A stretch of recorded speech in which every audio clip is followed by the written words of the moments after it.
Señoras e señores, bons días a todos e a todas. En nome do Sindicato Nacional de Comisións Obreiras de Galicia, da Fundación de Marzo e da Unión Comarcal de Comisións Obreiras da Coruña, queremos dar unha cordial benvida á entrega dos premios 10 de marzo. En especial, queremos facelo a todas aquelas persoas que tiveron que viaxar para estar presentes nesta 19ª edición da entrega dos premios. Queremos que esta entrega de premios sexa unha festa para recordar e para homenaxear a labor desenvolvida durante moitos anos por persoas que de contado pasaremos a coñecer un poquinho máis. Moitas grazas. Bos días a todas e todos. Como xa a compañeira Encarna fixo a relación de persoas destacadas que existen no acto, non vou a repetir. Simplemente quería decir en primeiro lugar que eu son un novato, un recén chegado a isto, dentro do Comité do Secretario Xeral, e para mí é unha auténtica honra dirixirme por primeira vez a un auditorio como este, en un acto como este. Estou moi honrado de estar aquí para falar con todos vos. Imos hoxe a homenaxear a 5 persoas notables, destacadas do sindicato. Pero permitirme en modestia de empezar a falar de min. O 10 de marzo de 1972, ás 5 da tarde, fun detido por primeira vez por participar na manifestación ilegal reclamando ou dicindo que había 2 mortos en Ferrol. Foi a minha primeira experiencia de manifestación ilegal e de detención por policía. Uns poucos anos despois, no ano 94, no curso 94-95, atopei o meu primeiro traballo de becario e o primeiro xefe que eu tuve é unha das persoas que hoxe homenaxeamos aquí, Rafa Sánchez. Foi o primeiro xefe que eu traballando.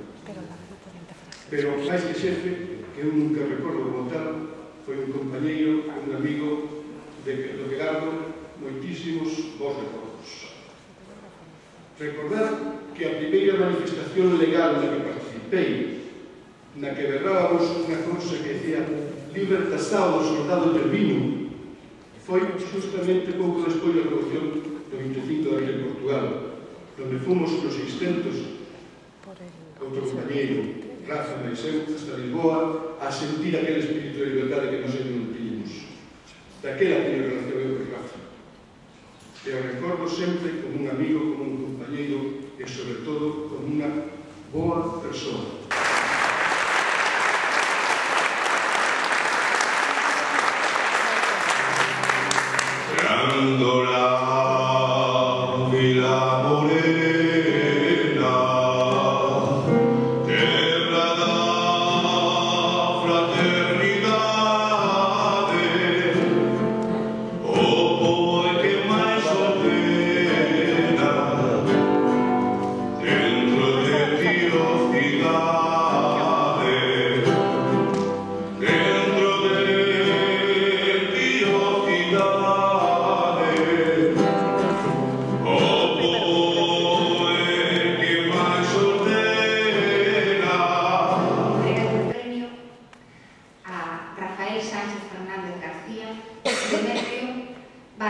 Secretario Xeral da Unión Comarcal de Comisións Obreiras en Cataluña.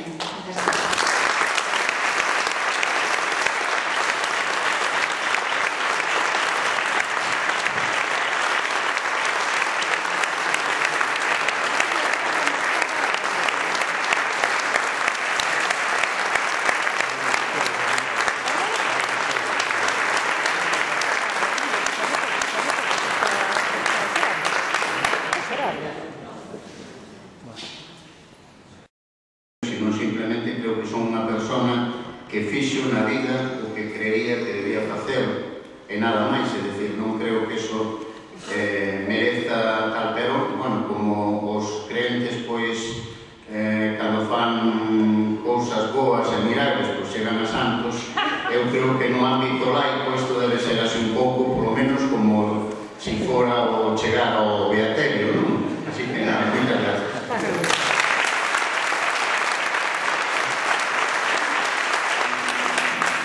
Mi pueblo siempre profesión, tengo mala reputación. Hágalo que hagas igual, todo lo consideran mal. No pienso pues hacer ningún daño, queriendo salir fuera del rebaño. A la gente le gusta que uno tenga su propia fe. No, a la gente le gusta que uno tenga su propia fe. José Manuel.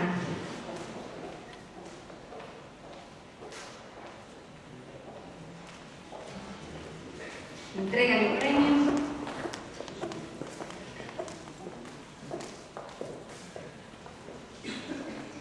José Manuel Díaz Montero.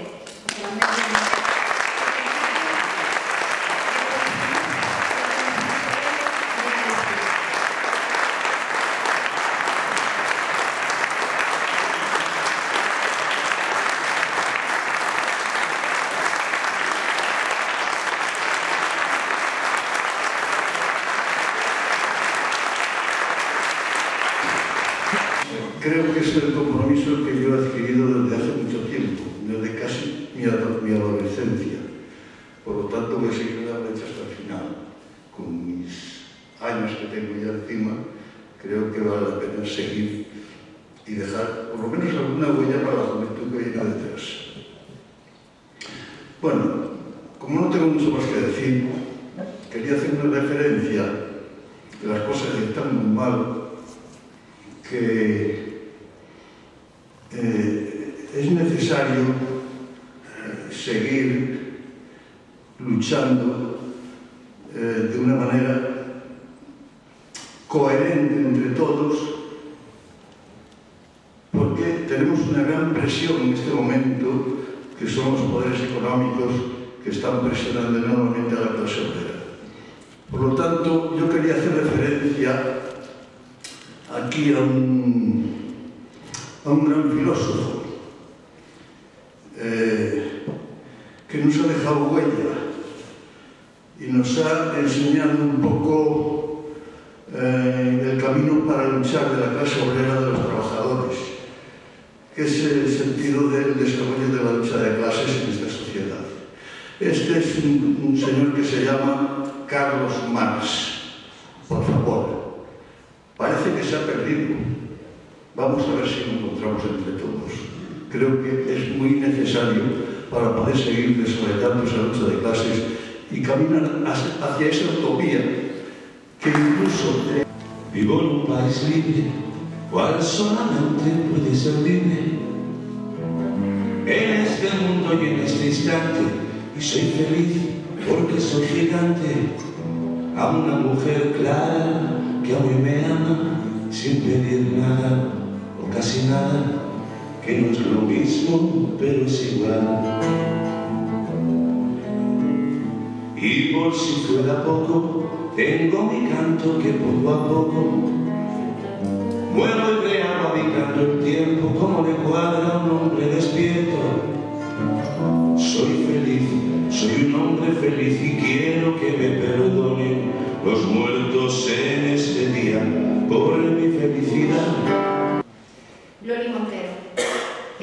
Recolle o premio Dolores González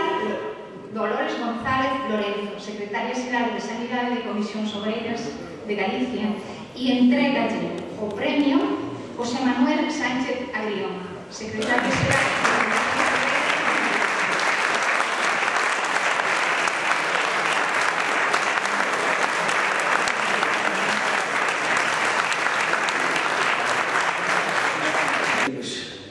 de agradecer en nombre de Loli, tanto a Fundación de Marzo como a Comisións Obreiras, a concesión deste premio, agradecer tamén a labor de recuperación de memoria histórica das biografías obreiras, decir que eu xa coñecín a Loli traballando na sanidade, non traballando no textil, e que aínda que xa non estaba en primeira liña do sindicato, si era unha referencia dentro do hospital de Comisións Obreiras, como si ia ser hoxe en día nos 3 turnos de traballo que realiza de mañán, tarde e noite no seu servizo. Mañán, hoxe non pode estar aquí porque a nai que tanto xa me apoiou e aconsellou cando era nova, hoxe necesita ela o seu apoio debido a súa saúde.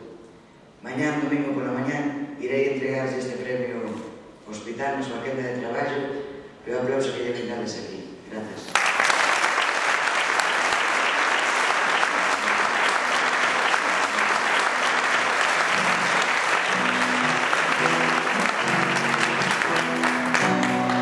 Aprendimos a quererte desde la literatura, donde el sol de tu barbura le puso cerco a la muerte.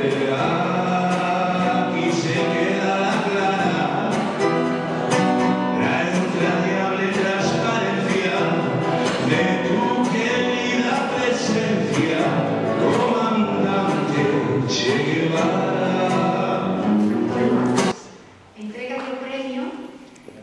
Ramiro Otero, secretario xeral da Federación de Comunicación e Transportes de Comisións Obreiras de Galicia.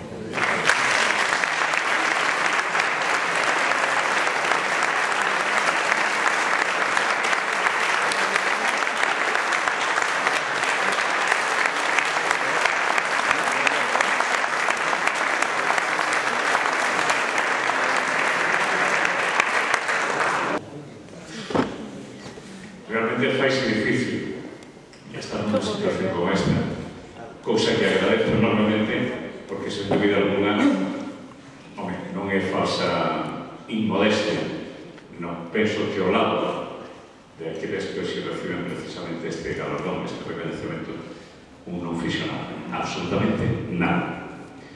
Prácticamente podería dicir que me dá vergoña estar aquí recibindo un premio ao lado de quen prácticamente entregou non só os mellores anos da súa vida, sino tamén a súa propia vida.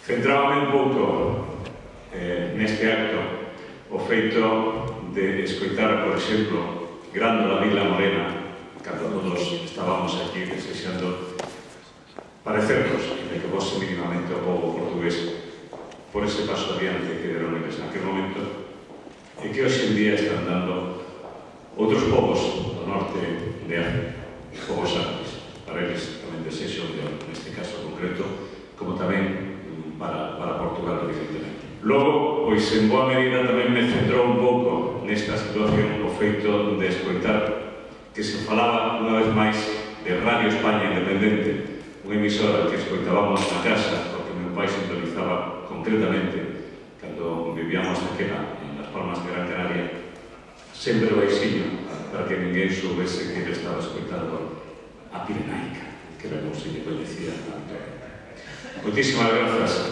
Hai nomes e apelidos que un non pode esquecer e cos que establecía vínculos por diversos motivos dende finais dos anos 60 do século pasado, que lonxe semella xa falar do ano do século pasado. Eses vínculos estaban precisamente en Ferrol, en Bazán e en Astana. Eran algo así como os niños nos que medraban afáns de liberdade sindical na gaiola dun sindicato único no que, por certo, os xornalistas estábamos aquela encadrados no sindicato de actividades diversas xunto con membros da farándula, algo que, por certo, non estaba moi lonxe da realidade daquele tempo no que os xornalistas sempre ficamos no fío do araño. Había que facer moitísimos equilibrios para non rematar onde outros remataron. Foi a revolución, aquela desde dentro, protagonizada por mulleres e homes que conformaron posteriormente as comisións obreiras. É dicir, a pesca foi a voz da Mariña Mercante, ata que chegou Ramiro Otero e o sector pesqueiro colleu pulos no seo do Sindicato do Mar de Comisións Obreiras de Galicia. Para mí, por lo tanto, é un orgullo que Ramiro me entregue este galardón.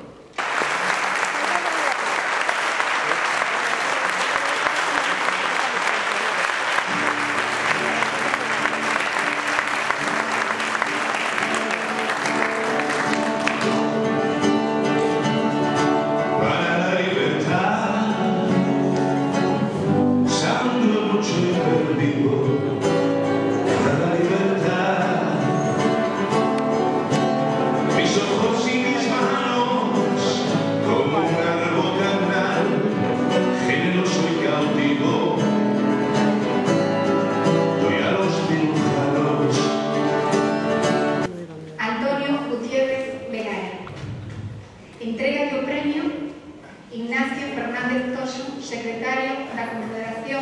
Comisión Obreiras.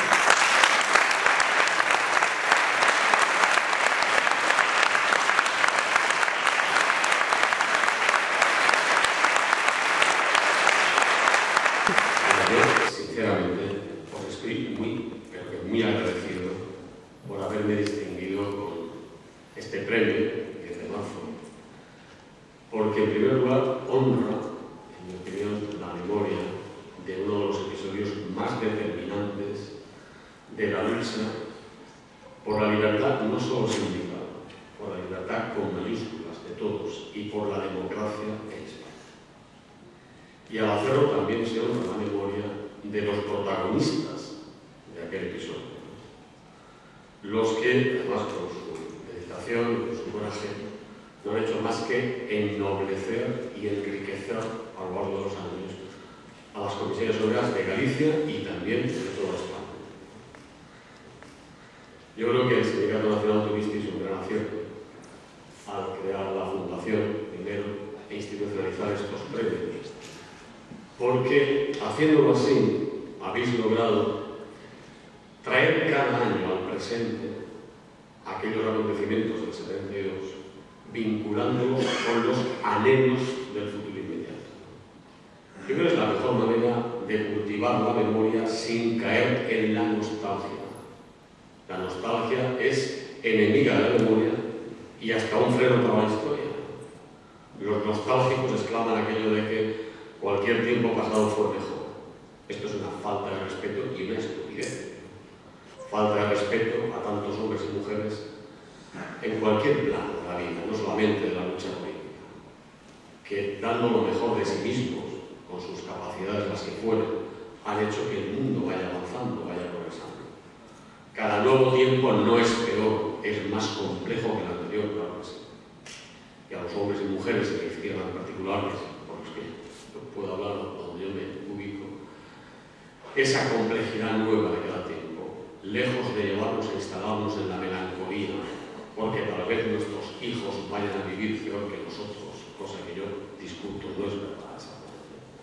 Puede que no tengan algunas cosas materiales como nosotros, que efectivamente mi hija tenga que ser una de esas que termine yéndose a Alemania a trabajar, a pesar de estar muy informados los jóvenes de ahora, pero viven mejor en muchos otros planos de la vida, ¿no? Para empezar, con la libertad y la democracia por la que nosotros tanto luchamos y que la muy buena parte de nuestras vidas carecimos de ella.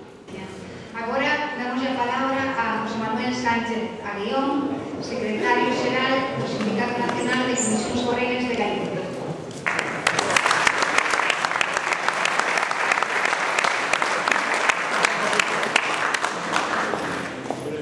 Boas tardes xa, conselleira, representante do Concello da Coruña, alcalde de Culleredo, amigos, amigas, compañeros e compañeras. É sempre unha grata e enorme satisfacción compartir con vos este acto de lembranza e de reconhecimento que xa ven constituíndose como unha señal de identidade do Sindicato Nacional das Comisións Obreiras de Galicia e que, sin mingua o seu carácter festivo e de celebración, ten que ter tamén, de xeito inevitable, unha faciana de reflexión, pois os tempos que nos está a tocar vivir son tempos de mudanza, tempos de dificultad. As comisións obreiras, desde o seu nacemento, foron parte activa da consideración das libertades democráticas no noso país e contribuíron na construción dun modelo de sindicalismo que pretende conciliar a súa utilidade inmediata na defensa dos intereses das persoas traballadoras coa defensa dun modelo de sociedade inspirada nos valores humanistas, na liberdade de todas as persoas e nas legítimas aspiracións de igualdade e de justicia de todos os seres humanos. Que nunca foi doado defender as nosas ideas, sábeno ben as persoas as que hoxe homenaxeamos, pero a pesar de que actualmente vivimos nunha situación de libertades formais, a crise sistemática que nos ven afectando máis gravemente desde o ano 2008 e que a amenaza de persistir fai especialmente difícil atinar coas fórmulas que conxuren o empeoramento das condicións de vida das persoas traballadoras e do conxunto da ciudadanía en xeral. Hoxe, máis que nunca, os homens e mulleres de comisións obreiras temos a excepcional responsabilidade de aplicarnos e esforzarnos para procurar solucións imaginativas a situacións cada vez máis complexas e que amenazan gravemente a legítima aspiración do chamado modelo de benestar. Enfrontarnos ao vendaval do dogma económico liberal por un lado, a irresponsabilidade dos que se sitúan gratuitamente como enemigos de clase, singularmente as organizacións nacionalistas, e a situación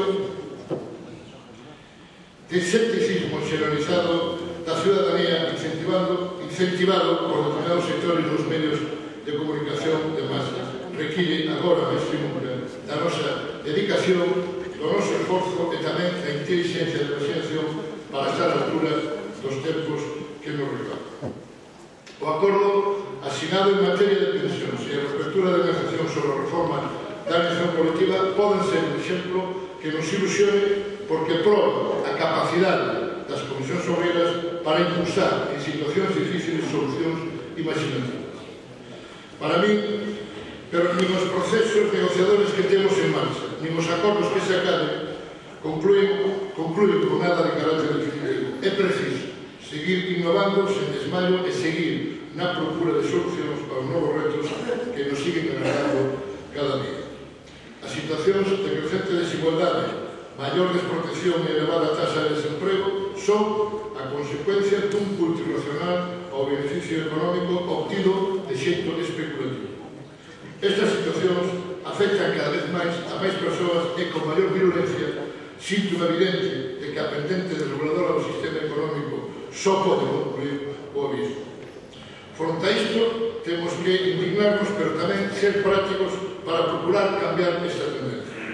As persoas que hoxe temos a honra de agasallar, que acabamos de agasallar, Antón, Rafa, José Mato e Antonio Gutiérrez, poden servirnos ben de inspiración polo seu compromiso na dedicación profesional e pola súa honestidade, parte intrínseca das súas trayectorias vitais. Antón seguramente ten razóns para estar preocupado pola libertade de prensa e polo estatuto da profesión periodística, pero máis que nada, seguramente tamén máis preocupado polo reconocemento das conciencias dos profesionais que se pregan aos requerimentos dos poderes, abdicando do exercicio de libertad indispensable para un periodismo de calidade e ao servicio do conxunto da sociedade.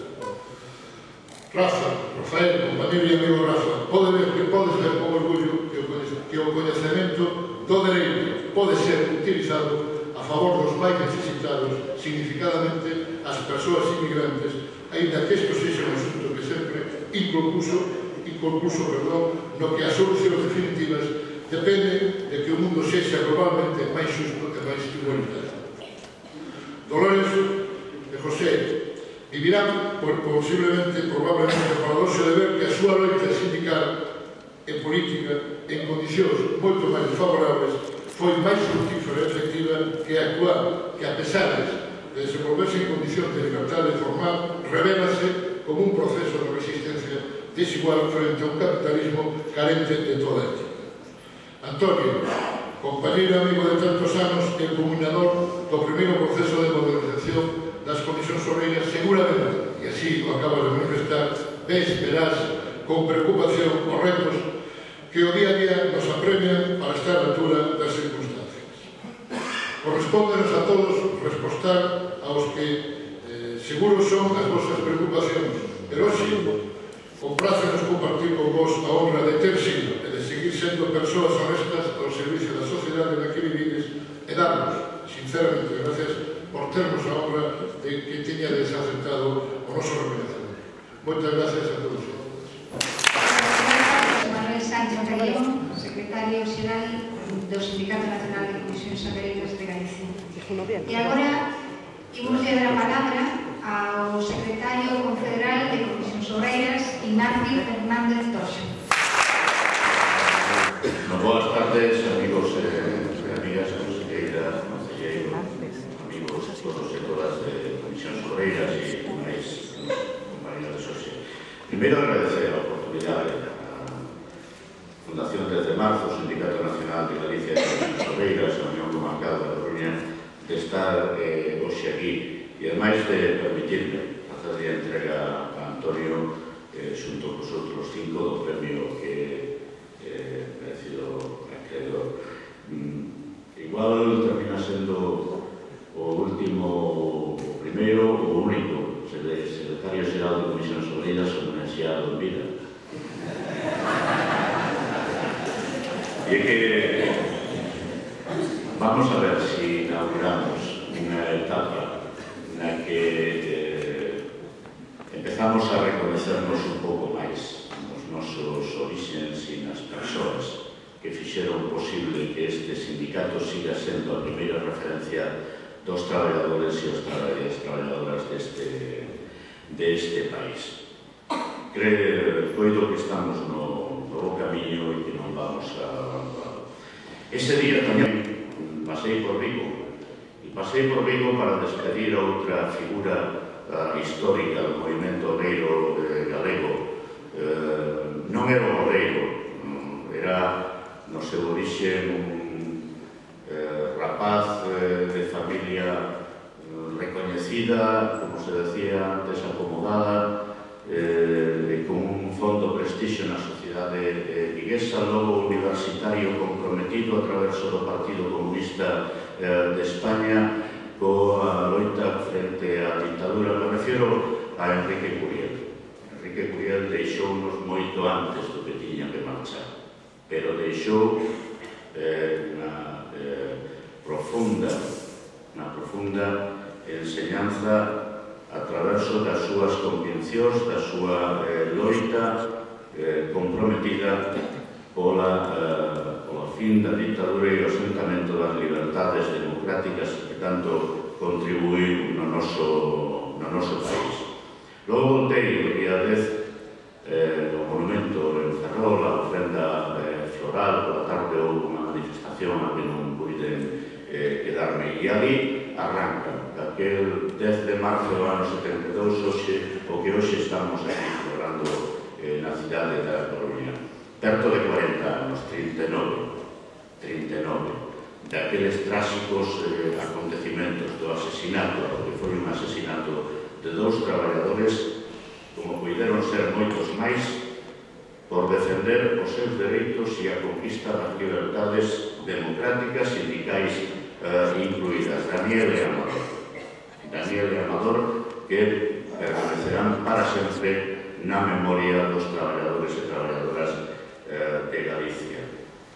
Aquelas enseñanzas de aqueles tempos, sen dúbida, permítenos agora, conxunto ao movimento sindical, situarnos en moitas mellores condicións para interpretar os intereses dos traballadores e traballadoras e a mellor maneira de defenderlos.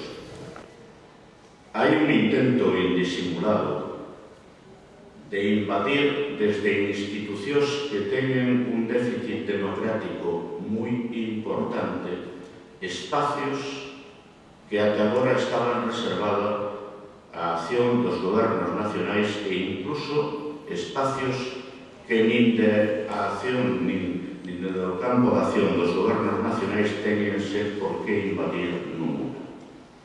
Refírome a aqueles que teñen que ver coa configuración dos sistemas de protección social e moi particularmente o que ten que ver co papel da negociación colectiva. Necesitamos unha reformulación da política fiscal. Necesitamos de verdade a reforma do sistema financiero, non a que se está a levar a cabo despois das últimas decisións do goberno. Hai moitos xeitos de exclusión social e a exclusión financiera é unha forma de exclusión social tamén. E a iso conduce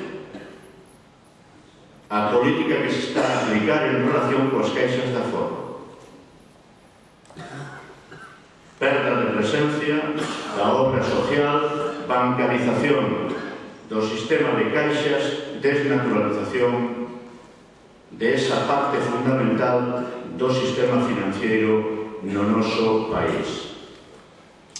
As reformas son necesarias, pero son necesarias outro tipo de reformas. Aquelas que de verdade se compadezcan coas necesidades do noso país.